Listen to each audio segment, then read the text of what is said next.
Hey guys, Brian here with Whisper Outdoors. It's unseasonably warm. It's 65 degrees on December 16th, so it's a little crazy. We should have snow right now. But anyway, we're back out here for another ammo test. Today we're doing some SBR ammunition for a 458 SOCOM, and we're using an SBR ammunition upper receiver. If you want to see our previous test, click the link up here for the playlist. We got a couple of videos in there so far, 4570 and a 357 Magnum. And today for our 458 SOCOM, let's look at the ammo we got. Up first, we have a 300 grain solid brass dangerous game round moving at 1840 feet per second.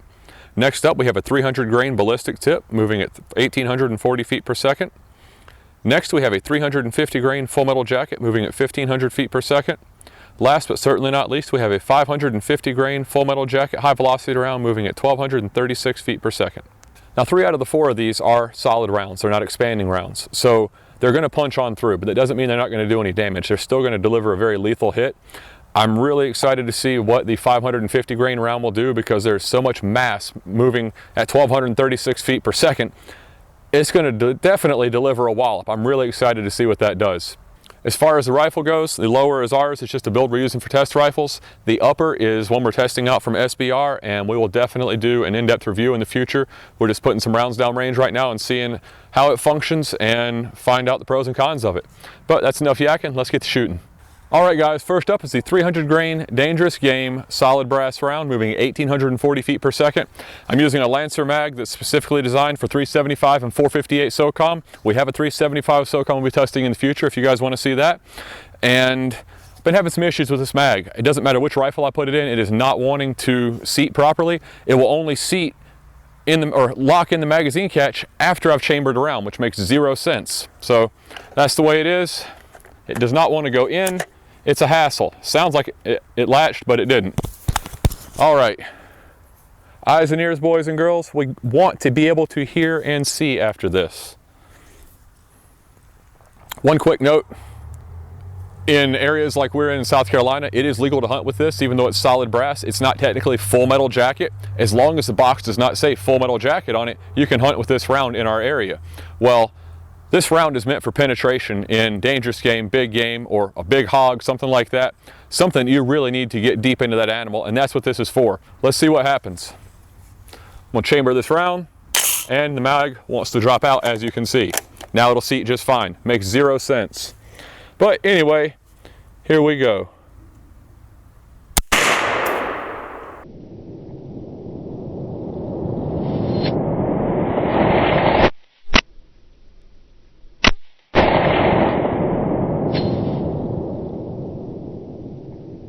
All right, that punched on through as expected, but it's doing its job. Let's go check it out. All right, guys. Definitely a deep penetrator. There's our entrance wound right there. As you can see, Terry, you want to fold that back some? There's a B on it. There's a yellow jacket capitalizing on. Yeah, we got a yellow jacket out here already. But as you can see, it opened that up pretty good, but nothing major. Like we said, it's meant to penetrate. Let's look at the back side. As you can see on the back side, it is just a small pinhole exit wound, just the size of the bullet. All right, like we said, just punched on through. That's what we expected. Next up is the Ballistics Tip. I got a feeling it's going to pack a bit more punch for theatrics for you guys. What do you think? I think so, and that's doing exactly what it's designed to do. It wasn't meant to explode on a smaller game like a deer or something. Right. It's meant to get through there. A bear, big old moose or something. Yeah. You want to get deep into that animal. Exactly. Because something explodes on the shoulder of a bear, or you hit his head and it hits that bone, and a lot of times I hear they just blow up and they're still coming. Yeah. You want to penetrate deep and make it hurt. Yeah. All right, let's try out that ballistic tip. All right, guys, next up is the 300 grain ballistic tip moving at 1840 feet per second. This one should have a bit more theatrics for you guys. And let's see how this does. Okay, I seated it as I close the chamber.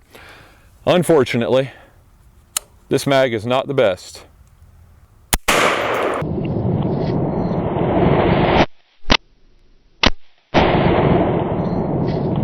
Holy smokes! That was insane. Let's go check that out. As you can see, there's not much left of that as a whole unit. There's some. We got a little bit of copper jacket there. That copper. There's some more right here. Oh my God.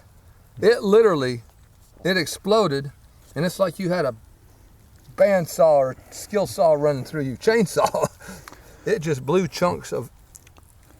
And a lot of that is to do with the fact that we are closer than 50 yards, because generally speaking, these higher velocity rounds will just about explode when you're at a closer distance.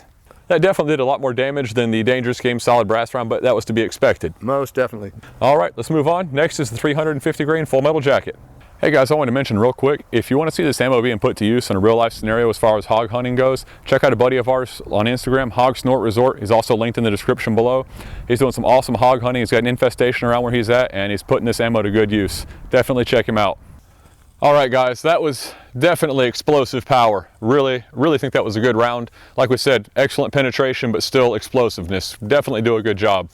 Next up, 350 grain full metal jacket, moving at 1,500 feet per second.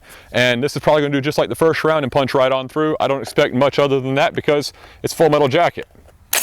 Let's see how she does.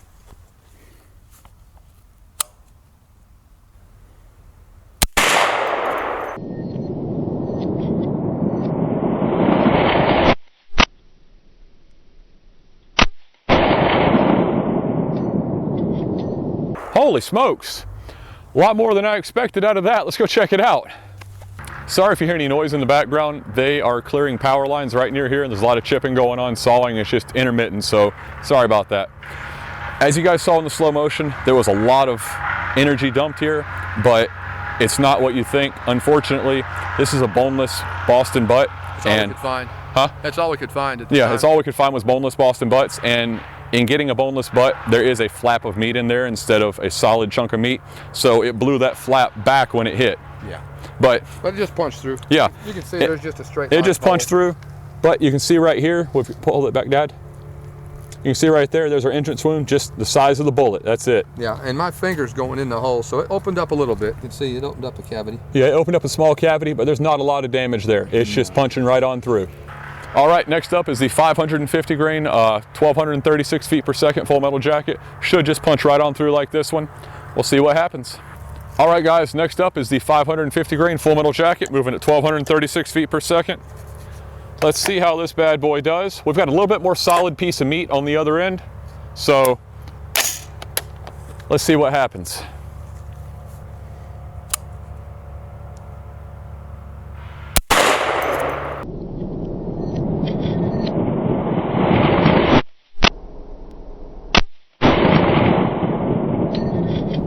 Punched right on through as expected. Let's go check it out.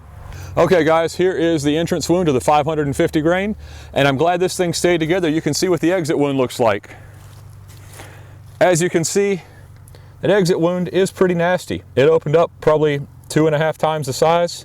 There's plenty of room for my finger in there. Dad can stick his whole finger down in there without any effort whatsoever. So definitely a very good penetrating round. All right guys, there's a bit too much meat left from those two full metal jackets, so we're gonna hit it with a ballistic tip and make it disappear. Let's turn it long ways. Okay. He's gonna turn that one long ways and see if we can hit it that way and see what happens. Well, Brian got to do all the work, I get to have the fun.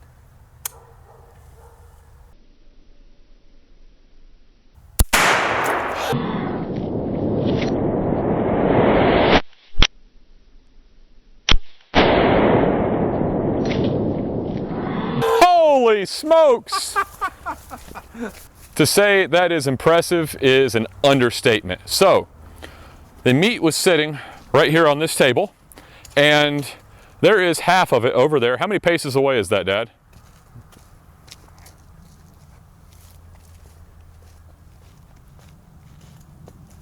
That's about 21 feet. Holy smokes! And the other half of the meat is over here. Holy crap! Obviously the meat started here. 21 feet that way is half of it. And let's see what we got over here. I actually need to start right here.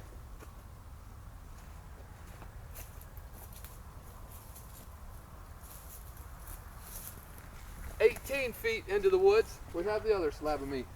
Opposite directions. Suffice to say, we've got a 40-foot spread on that Boston butt. A 40-foot spread. Nice shot placement. I get to have the fun. You got to have a lot of fun with that one. There you go. That is amazing. Was not expecting that And to Clay, who commented on our last video with the 357 versus Boston Butts right here, if you want to barbecue this, come on over and pick it up. Yeah. That is unbelievable. It grew pine needles. I think that went really well. Yeah, it did. The full metal jackets did exactly what we thought, and the solid brass just punched right on through. The 350 grain did more damage than expected, but that was also, I forgot to mention, that one was actually a short barrel rifle load, so running it in a 16 inch can be a little bit different than it should have been. But the 550 grain definitely did a good job. Oh yeah. Nice exit wound on that. And then boy, that ballistic tip, that was a good one. Yeah, it blew that meat apart. Yeah, hope you guys enjoyed that slow-mo. Yeah, I'm sure it was a nasty mess. We hadn't looked at it yet, but we're going to. Yes, we are. Cannot wait to look at that. Yeah. But that's about all there is to it for today. Really enjoying this rifle. Like I said, the only issue I'm having is the mag. I am not happy with how this thing is doing at all. Sadly, I did not bring another mag. These don't work real well with Magpul mags because the divider that helps divide the 223s back and forth will get in the way of the rounds. The tip will hit it. So you've got to have one that doesn't have that divider in it like this, or just a standard aluminum mag or a steel mag. So that's what we got for now. We're going to use it and see if we can talk to Lancer about what's going on with it. For some reason, it's not working out right, and it's a really tight fit going into every rifle I've tried it in. I don't know if this one might be out of spec or what, but it does not fit well. Yeah, it could be a problem. Could be. But either way, hope you guys enjoyed this video. Check back soon. We got another 458 video coming up. See you next time. Have a good one.